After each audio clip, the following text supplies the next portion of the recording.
Mudville, Part 4. This concludes the opening part of my novel.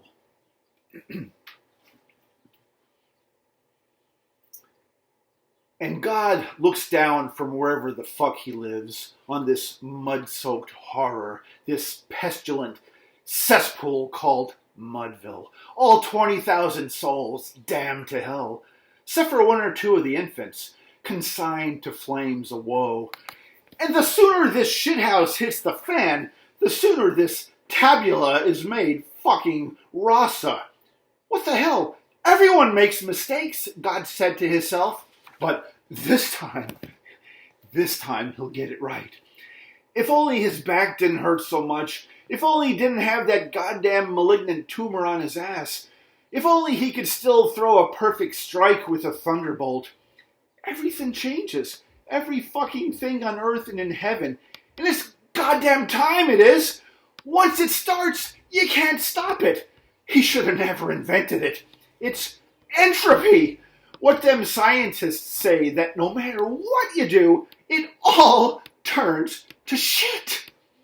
That this here place, this black hole of decay and damnation called Mudville, is the absurd, preposterous conclusion to a once beautiful idea. And God wishes to himself that he could go back, that he could turn back the clock to that one day. He can't remember which one it was, after he invented paradise, but before that goddamn Adam and Eve. Goddamn, life was good back then. Life was good. And he looks at these people, these crawling worms with guns and ammo, and since he's still got a bit of that omniscience left, he knows how many sins they all committed, every last one of them. And it's a new number, a number that never before existed, beyond Googleplex. A Googleplex is. And he looks at them all and he knows immediately about every one of their 672,843 guns and 1,305,217 knives and so many bullets, it gives him a headache just thinking about it. Like grains of sand it is. And this place is one big arsenal, a well-armed madhouse with enough weapons and ill intent to invade Bolivia and reestablish the Confederate States of America. These people with every measure of ill will towards everyone, including themselves, this town, the goddamn epicenter of all the violence in the entire fucking world. And God can barely stand another minute of it. He wants to puke all over the world and let some new life form emerge from the primordial ooze of his vomit. He wants to wave his hand and kill them all. Dead. If only he could. But he's old now. He's old. God damn it. He's not what he used to be. He has to pee 5 times during the night. He takes cholesterol medicine and antidepressants. He has to watch what he eats. He even has to brush his goddamn teeth. The days of Red Sea parting are long since past.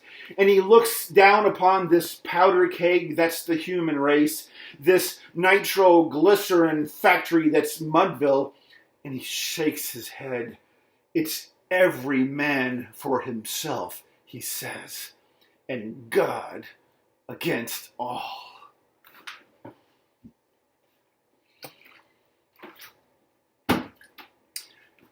2 outs! Bottom of the 9th. And the baseball feels like liquid in Collins's grasp. Like a squishy, bruised, rotten apple that smells of rotten and decay and has evil-minded yellow jackets inside waiting to come out and sting the shit out of him. Like the head of that boy he's seen once back when he was sleeping in that alley up north. When he didn't have a red cent to his name, when he was competing with mongrels for garbage and dressed in rags and sleeping beneath newspapers. That boy come tear-assing down the alley, followed by 2 big old redneck villains yelling at him for robbing him or something. And them scoundrels with them bristly beards and greasy coats and big hairy fists caught that poor devil and beat him, kicked him, knocked him senseless till he fell to the ground. And then they ransacked his pockets, they did, and took back that money, which was theirs, goddammit.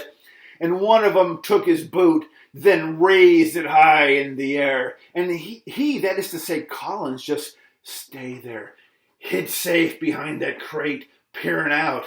And when them villains left, he saw that boy. He went over to him, and there was his head all squished like a melon. Like a squirrel's head run over by a wagon, all bony, smashed, liquidy, and lifeless. And with all them things in mind, Collins takes that ball and wraps his fingers round it like the goddamn Madonna around the baby Jesus.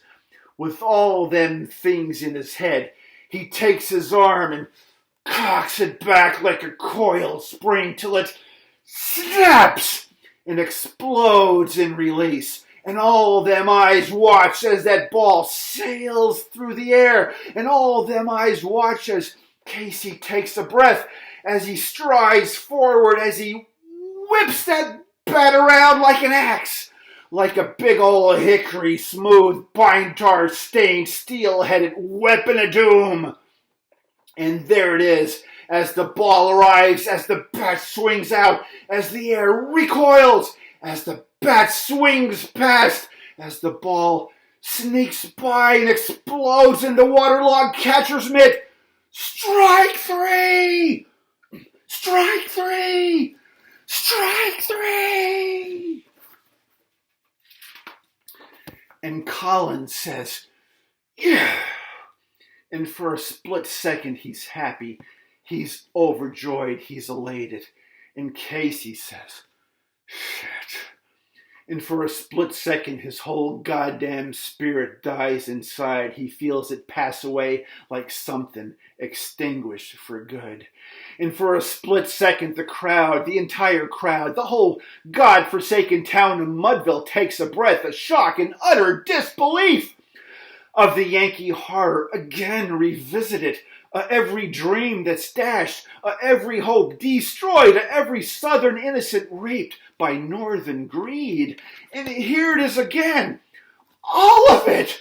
All the loss and despair and goddamn brick wall hopelessness because the mighty Casey has struck out.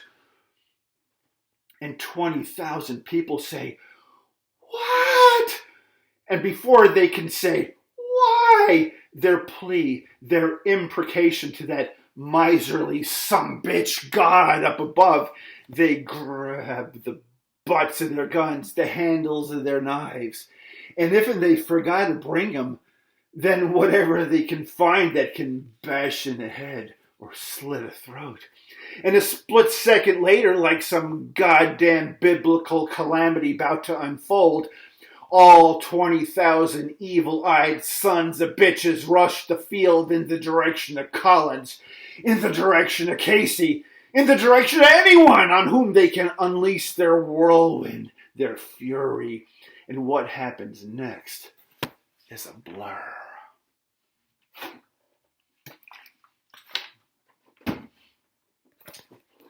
Like some living tableau of death. Like a scene from one of them 19th century epic murals of the Civil War, with exploding cannon and hacked off limbs and severed heads and bloody ruinaceous bodies all strewn about in a goddamn panoply of chaos, destruction, and dismemberment. And before he gets 10 feet, Collins is hit by 20 fists from all sides, kicked from 40 boots as he lies strewn on the ground in the muddy mess that used to be the infield in a more civilized time just moments ago. Before he can regain his feet, before he can even begin to crawl, he feels the death blows. As if he'd been thrown inside a reaper, a threshing machine of fists and boots and knife blades and bullets, till he's dead, dead as hell, and smashed into obliteration. And before he can take another breath, Casey sees the onrush of apocalypse. And he grips that bat like his life depends on it, which it surely does. And he swings it at that first head in the strike zone. And this time that bat hits home. And if that head had been a ball, the goddamn third baseman would have thrown him out. But since that head was a head, in fact, it'd be a pretty good hit. And before he can swing that bat again, he feels the knife blade slice through his ribs and tear into his lung. And before he can turn around, he feels them bullets and the buckshot and them beer bottles and the planks of wood ripped from them bleacher seats. And all them bloody fists. And he sees the sky tilt on its side all askew as he falls to the ground, as this beautiful patch of blue heaven disappears forever, for all time, as he closes his eyes. And how long it lasted, nobody truly knows, as even God himself was so disgusted that he had to excuse himself for a while. And all that anybody knows for sure is that the Mudville Nine lost the game 4-2 in the bottom of the ninth when Casey struck out. But perhaps this was overshadowed a bit by the aftermath, as hours later, as the sun was trying to ski-daddle and get the hell beyond the horizon, the baseball field resembled Shiloh, the wilderness, Chicka-fucking-maga, a goddamn field of guts and blood and lifeless mangled corpses.